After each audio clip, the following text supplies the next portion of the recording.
Dalam sepekan terakhir, Menteri Pertahanan Syafri Syamsuddin bertemu petinggi dua partai politik, Nasdem dan PKS, di kantornya.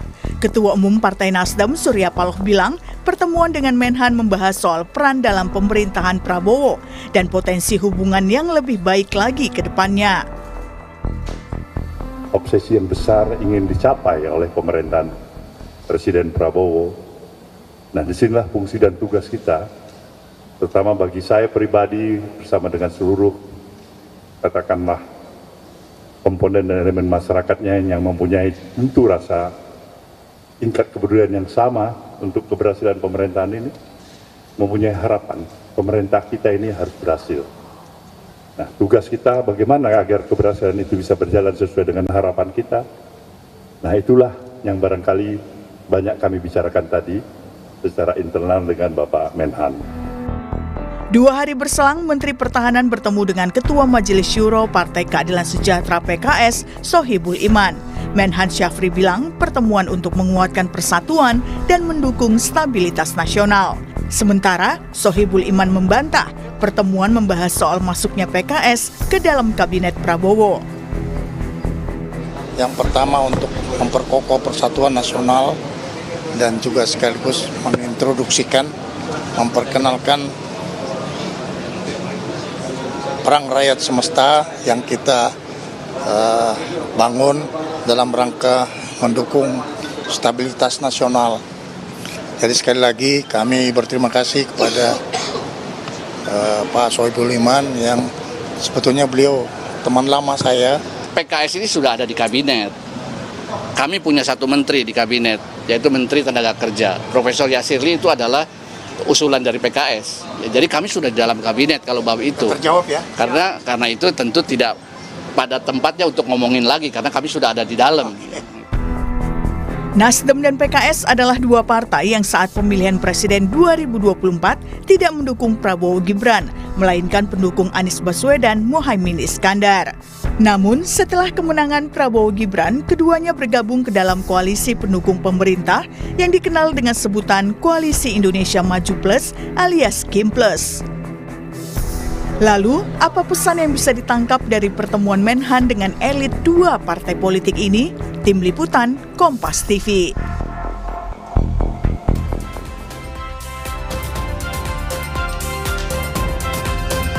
Dalam sepekan terakhir, Menteri Pertahanan Syafri Syamsuddin juga bertemu dengan petinggi dua partai politik, Nasdem dan juga PKS, saudara. Lalu apa yang dibahas? Apakah ada pesan khusus dari Presiden untuk dua parpol ini? Kita akan bahas bersama Kepala Kantor Staf Presiden PKS, Pipin Sopian, dan juga Direktur Eksekutif Trias Politika Strategis, ada Mas Agung Baskoro. Selamat pagi, Bang Pipin dan juga Mas Agung. Terima kasih sudah bergabung bersama Kompas Pagi.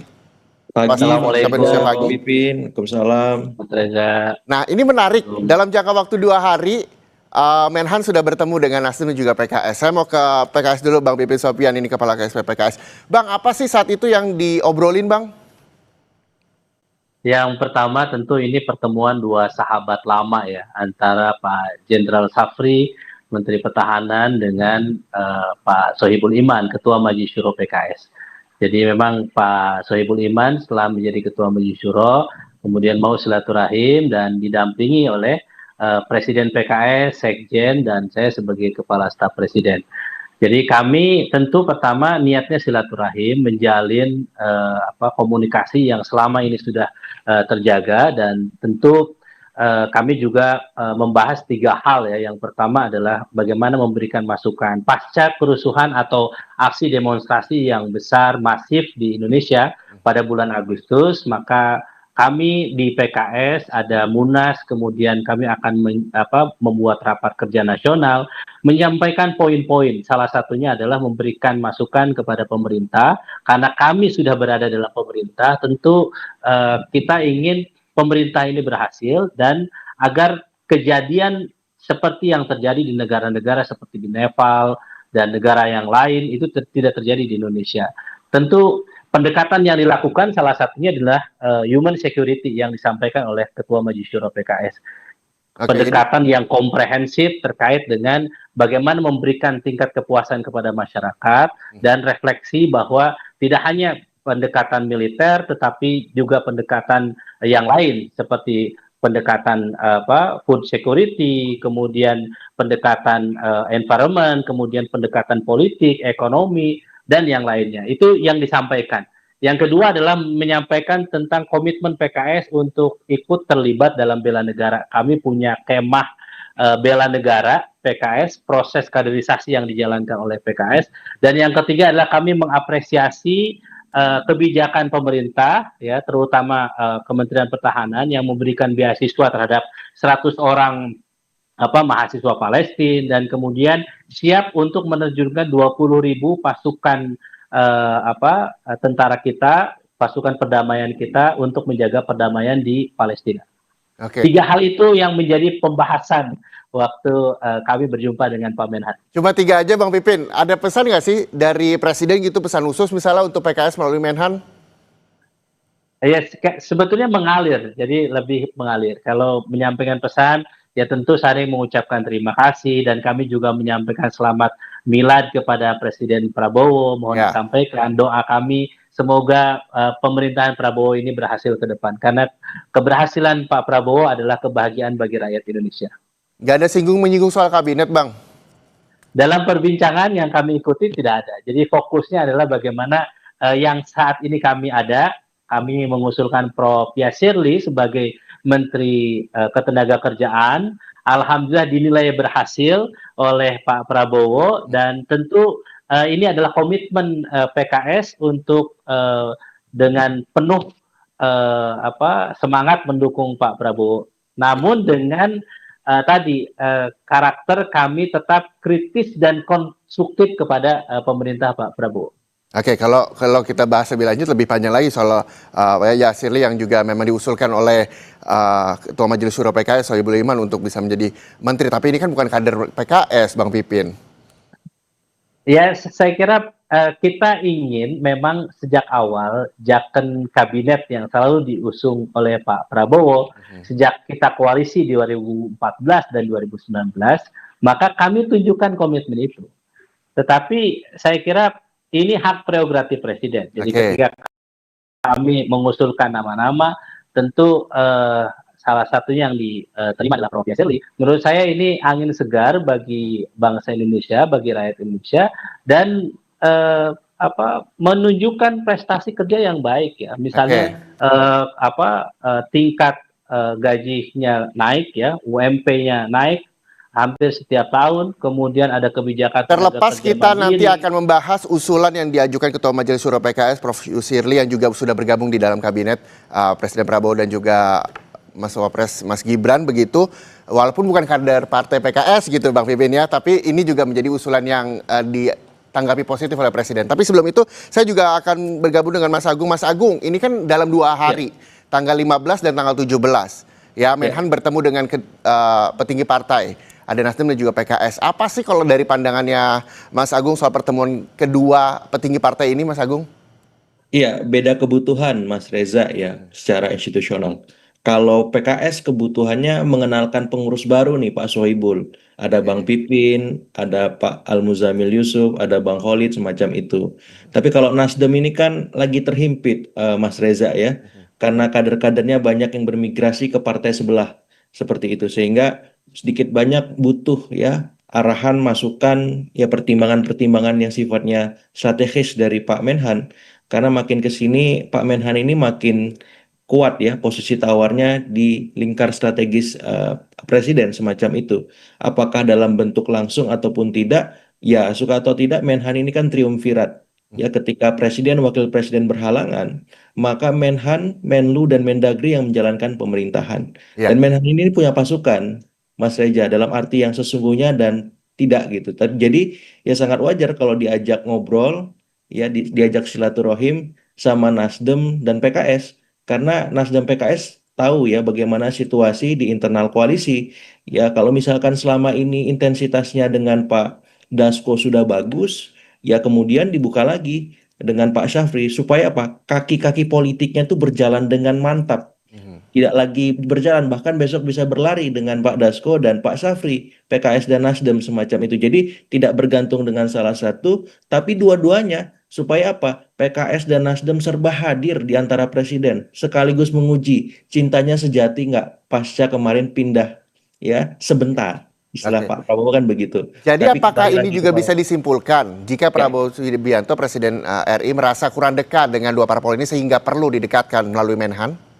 Sudah dekat ya karena sudah masuk di dalam, cuman kan perlu diuji loyalitasnya. Oke. Seperti itu 1 tahun nggak cukup, tapi semakin lama semakin dalam kan bisa saja cinta itu berkembang, tumbuh dan akhirnya kembali seperti takaran semula, Mas. Bahkan lebih kalau kader-kader PKS itu kerjanya luar biasa seperti Pak Yasirli kan, bolehlah ditambah satu lagi, tapi nggak sekarang mungkin tahun kedua kah mungkin tahun ketiga, karena kalau PKS sudah mendukung loyalnya luar biasa, Mas Reza. Jadi Tapi nggak main-main ini, serius betul ya. Jadi menyambung omongan Mas Agung, Bang Pipin, soal ada orang lagi nantinya juga akan masuk, betulkah demikian, Bang Pipin?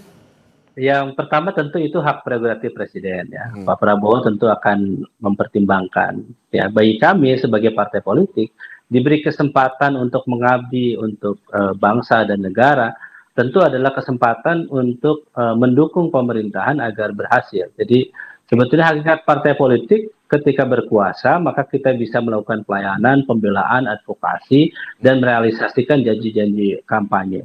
Dan sekali lagi ikatan kami dengan Pak Prabowo itu memang sempat jeda di 2019 tapi cukup panjang 2014-2019 hubungan kami dekat dan ketika sebelum Munas kami pertemuan cukup panjang 2,5 jam pertemuan persahabatan disebut sebagai segajah ya antara Pak Prabowo dengan Pak Sohibul Iman ya, kami juga ikut mendampingi Pak Presiden ya, Sekjen, Ketua Fraksi, itu sangat dekat dan kami mengingat masa-masa dulu ketika kami berdiskusi sampai malam di Kertanegara. Dan ketika memang ada kesempatan kami untuk mengabdi, tentu kita akan cari kader-kader terbaik yang bisa turut melengkapi, menyempurnakan dan memaksimalkan program-program kebijakan strategis yang sudah ada di pemerintahan ini. Jika memang ada berarti dari kader partai ya, bukan profesional ya Bang Pipin ya? Nah, tentu kami akan mempertimbangkan dari berbagai sisi. Jadi nama-nama siapa yang akan ditempatkan. Bagi kami yang penting adalah, yang utama adalah kader yang punya integritas. Ini yang paling penting, ya memaksimalkan ikhtiar supaya tidak ada korupsi. Yang kedua adalah yang punya kapasitas, pengalaman yang baik ya dalam memerintah, dalam memimpin satu kabinet ke depan. Dan yang ketiga adalah loyalitas, tentu yang punya loyalitas. Kapan itu nanti akan diumumkan PKS, Bang? Kami tentu tadi kriteria ya, kami tidak tahu nanti seperti apa. Yang jelas bagi kami siap ya ketika kami saat ini sudah dalam pemerintahan Pak Prabowo ya. Ketika kami diminta tentu kader PKS akan selalu siap. Oke, kalau Ketua Umum Partai Nasdem Pak Surya Paloh pada saat ditanya soal kabinet yang nantinya juga belum ada dari Partai Nasdem sendiri, Pak Surya Paloh menyampaikan tunggu 20 Oktober. Kalau PKS seperti apa? Yes, bagi kami sekali lagi itu tentu kewenangan presiden ya. Jadi kami menyerahkan dan kami juga nggak mau kegeeran. Jadi bagi kami ada satu menteri yang sudah diberikan ya, kita tentu akan optimalkan itu. Kalau profesional bukan kader partai, Bang. Ya tentu profesional. Ini kan kita mengendorse orang yang memang punya kapasitas untuk memimpin dan di Kementerian Ketenagakerjaan Prof. Yasirli sangat luar biasa, sangat menjaga kebersihan, menjaga integritas ya di Kementerian Tenaga Kerja dan sangat dihormati. Sekali lagi yang paling penting tadi berhubungan dengan tenaga kerja bagus ya, dan kami menunjukkan dan alhamdulillah Pak Prabowo juga mengapresiasi di Munas kami ya bahwa PKS di saat yang lain mengirimkan pejabat partainya, tetapi kami menyampaikan profesional, orang profesional. Tetapi sekali lagi profesional dan tidak profesional tentu tidak hanya dilihat dari profesinya. Ada juga kader-kader partai yang memang punya tadi integritas, kapasitas dan loyalitas yang tinggi untuk bisa memaksimalkan ikhtiar mensukseskan program pemerintah ke depan. Oke, Mas Agung, kalau menyatakan statement dari Bang Pipin, PKS memiliki kader-kader yang integritas, memiliki kapasitas dan juga loyalitas. Dalam waktu dekat akan ada nggak sih dari pengamatan Mas Agung sendiri yang juga akan bergabung di Kabinet Merah Putih, Bang? Iya, karena baru reshuffle kemarin ya. Jadi saya melihat memang ada jeda waktu yang mungkin saja mengemuka dan itu tidak langsung misalkan 20 Oktober, Mas Reza ya. Tapi peluang untuk bertambah dari sisi PKS ataupun Nasdem itu terbuka gitu. Karena kita tahu ya kabinet yang diusung Pak Prabowo ini kabinet Merah Putih ini kan besar jumlahnya. Dan ada beberapa celah-celah yang mungkin saja membuat hak prerogatif itu dibangkitkan kembali ketika misalkan menteri-menteri kerjanya kurang maksimal Ya. atau ada menteri-menteri yang tersangkut kasus atau memang ada perimbangan ya komposisi di koalisi dan itu membuka peluang bagi Nasdem dan PKS untuk menambah kader-kadernya, apalagi kalau misalkan kader-kader yang diberikan itu seperti Pak Yasirli kapasitasnya misalkan bisa saja ditambah lagi gitu, bukan hanya tambah satu tambah dua bahkan, karena kan apa ya, ya kalau kerjanya bagus harusnya dikasih ruang yang lebih dong gitu. Jadi maksud saya Pak Prabowo saya lihat kesini-sini rasional saja seperti itu, karena presidennya ada ketika kemarin Mas Noel bermasalah kemudian langsung dipecat tuh sebagai kader Gerindra, kemudian di kabinet juga semacam itu. Jadi mau dia kader sendiri kalau memang bermasalah atau nggak bisa kerja ya diganti. Dan ini pesan yang diberikan ke semua poros ya, baik itu ke poros Teguh Umar, ke poros Solo, ke poros Cikeas gitu. Jadi harapannya ini bisa menjadi motivasi juga ya buat yang lain bahwa bagaimana caranya menteri-menteri ini bisa bekerja maksimal supaya apa ya, supaya bisa bertahan di kabinet. Kalau nggak siap-siap digantikan sama PKS seperti itu, Mas. Oke. Kalau harus bekerja baik, profesional, kalau tidak siap-siap diganti sama PKS. Statement Mas Betul. Agung ini menjadi angin segar juga nggak sih bagi Bang Pipin selaku Kepala KSP PKS, Bang?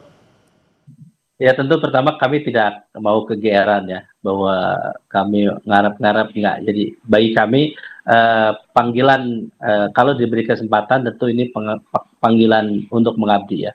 Dan inilah 4 ciri kader PKS itu bersih, peduli, profesional dan negarawan. Jadi kita ingin penugasan dari manapun ya kita berada di dalam dan di luar pemerintahan, kami akan memberikan kontribusi yang terbaik. Jadi ketika kami memutuskan 10 tahun periode Pak Jokowi di luar pemerintahan dan saat ini kami masuk dalam pemerintahan, tentu kami ingin optimal membantu pemerintahan yang ada untuk bisa merealisasikan semua janji-janji kampanyenya dan berhasil dan masyarakat puas terkait dengan kinerja pemerintahan Prabowo sekarang. Kami concern dengan bagaimana program makan bergizi gratis, koperasi merah putih, ya, kemudian sekolah rakyat, kemudian kampung nelayan dan sebagainya. Kami memaksimalkan bahwa itu bisa berjalan, ya, niatnya sangat baik, sangat mulia, dan kami paham bagaimana efek snowball efeknya yang luar biasa dari kebijakan-kebijakan itu, tetapi di tataran teknis tentu ada kendala-kendala. Maka fungsi pengawasan yang dibutuhkan oleh partai politik dan juga oleh DPR ya untuk membantu kinerja Pak Prabowo ini. Oke, setuju dengan statement Bang Pipin dan juga menengahi statement dari Mas Agung bahwa betul ya Mas Agung bahwa PKS ini begitu loyal ketika memang sudah diajak bertemu dengan Menhan. Dalam waktu dekat Bang Pipin, PKS ada rencanakah bertemu dengan Presiden? Ya sebetulnya Munas kemarin kan sudah paling dekat itu sudah ketika Munas ya Pak Prabowo, seingat saya 1,5 jam ya beliau itu menyampaikan pidatonya, sehingga saya waktu itu paling 1 jam gitu ya, tetapi ini luar biasa. Jadi beliau enjoy berada di tengah-tengah kader Partai Keadilan Sejahtera dan tentu keenjoyan beliau berharap bahwa juga rakyat bisa merasakan kinerja-kinerja beliau dan komitmen beliau sangat luar biasa. Kami sangat apresiasi terhadap semua kebijakan-kebijakan itu, tinggal teknis di lapangan saja. Kami tentu merasa sedih terkait dengan adanya kasus keracunan ya, MBG ya. Tentu saya kira bukan dilihat dari angkanya besar kecilnya, tetap satu saja kasus itu harus kita perbaiki dan kita terus akan mendukung pemerintahan ini dan memberikan dukungan secara kritis dan konstruktif. Apa yang bisa kita perbaiki, mari kita perbaiki. Jadi lebih banyak tadi muhasabah. Kalau ada saran kita terima, kita perbaiki terus. Jadi bagi kami memang sifat denials ya, siapapun komunikasi politik ini harus baik. Kalau memang salah kita harus mengakui dan meminta maaf dan memperbaiki. Jadi terus itu yang harus kita lakukan sehingga masyarakat tahu bahwa kerja keras dari seorang Presiden Prabowo ini diikuti oleh semua para pembantunya, para menterinya ya, para kepala daerah, para anggota dewan untuk memaksimalkan semua kinerja yang dilakukan oleh pemerintahan Prabowo ini. Oke, PKS harus mendukung apa yang menjadi keinginan Presiden Prabowo Subianto untuk masyarakat Indonesia. Mas Agung, dari dukungan yang juga begitu loyal diberikan PKS ya, seperti tadi Mas Agung sampaikan barusan, ke depan apa yang memang langkah apa yang memang bisa dilakukan PKS untuk bisa terus mengawal program-program dari pemerintah? Iya, saya teringat di masa Pak SBY, Mas Reza ya. PKS ini loyal, tapi ada syarat dan ketentuannya. Kalau kebijakannya tidak berpihak, maka PKS ini bisa seperti PDIP, Mas Reza ya. Mitra strategis dan mitra kritis. Di zaman Pak SBY itu sempat mengemuka ketika ada kenaikan BBM, TDL, dan seterusnya. Akhirnya jatah PKS dikurangi, Mas Reza. Ya. Jadi itu uji loyalitas yang dalam waktu dekat akan mengemuka. Ketika ada kebijakan tidak berpihak, PKS utuh nggak cintanya, seperti itu. Yang kedua, jelang Pilpres 2029, Mas Reza, bisa jalan lagi nggak ini? Seperti itu kan. Kalau tetap bersama perahu Pak Prabowo, mendukung lebih awal bahkan, mantap ya. Ini memang benar-benar sudah kafah itu loyalitasnya ya. Tapi kalau misalkan di tengah jalan menjelang Pilpres 2029 bisa jalan lagi, tunggu dulu nih. Ini nanti bisa dirasionalisasi lagi jatahnya kan. Ya kalau mau balik lagi dukung cuma satu gitu. Tapi kalau memang ini bisa dilewati waktu pemerintahan berjalan, benar-benar mendukung penuh semuanya ya, MBG walaupun ada minor-minor, sekolah rakyat dan seterusnya. Terus jelang 2029 tetap konsisten juga. Ini berarti sudah benar-benar komprehensif, holistik cintanya PKS seperti semula. Jadi tidak ada alasan lagi nanti 2029 bisa lebih banyak ya. Komposisi porsinya di kabinet bahkan untuk hal-hal lain yang lebih strategis seperti itu. Ya walaupun tidak ada yang pasti di dunia politik ini begitu ya. Betul. Mas Agung. Ya, Bang Pipin terakhir dari pertemuan dengan Menhan kemarin, langkah ke depan PKS selain mendukung program-program yang dilakukan pemerintah, apalagi Bang Pipin yang bisa disampaikan? Yang pertama tentu kami dalam waktu dekat ini akan ada rapat kerja nasional PKS ya, ke depan ada BIMTEK nasional juga, dan ini tentu kita akan memiliki program namanya kaderisasi dan pelayanan publik ya, yang ini program-program PKS bagaimana mendukung program pemerintahan Prabowo ke depan. Dan yang kedua tentu kami akan memaksimalkan kerja di parlemen, di DPR. Jadi kami ada 53 anggota dewan, kita ada ketua fraksi yang baru juga Pak Abdul Khoris yang akan siap memimpin untuk memberikan program pengawasan yang maksimal supaya program pemerintah Prabowo ini jalan. Bedanya dulu dengan saat ini tentu kalau dulu di luar kami tentu akan menyampaikan kritik ini banyak juga di media begitu. Tetapi karena kami saat ini sudah di dalam, tentu mekanisme di internal kami akan jalankan. Jadi ketika ada persoalan kami akan sampaikan di rapat-rapat koalisi baik di parlemen atau melalui pimpinan partai. Jadi ini saya kira dasar kami itu apa sih? Kami ini di Partai Islam. Dasar kebijakan kami itu amar ma'ruf nahi mungkar. Jadi ketika melihat satu kebaikan yang dilakukan oleh satu pemerintahan tentu akan kami dukung. Tetapi ketika ada satu persoalan yang kira-kira ini mengusik rasa keadilan bagi masyarakat, tentu kami akan mengkritisi itu. Jadi itulah sikap dasar dari Partai Keadilan Sejahtera. Demikian. Baik. Terima kasih, mudah-mudahan ini tetap konsisten untuk terus mengawal baik itu menjadi mitra strategis dan juga mitra kritis seperti yang disampaikan Mas Agung Baskoro, Direktur Eksekutif Transpolitika Strategis. Mudah-mudahan ini semua ke depan demi masyarakat Indonesia. Terima kasih sekali lagi Bang Pipin Sopian, Kepala KSP PKS, dan juga Mas Agung Baskoro, Direktur Eksekutif Transpolitika Strategis atas waktunya bersama Sapa Indonesia Pagi, Kompas TV.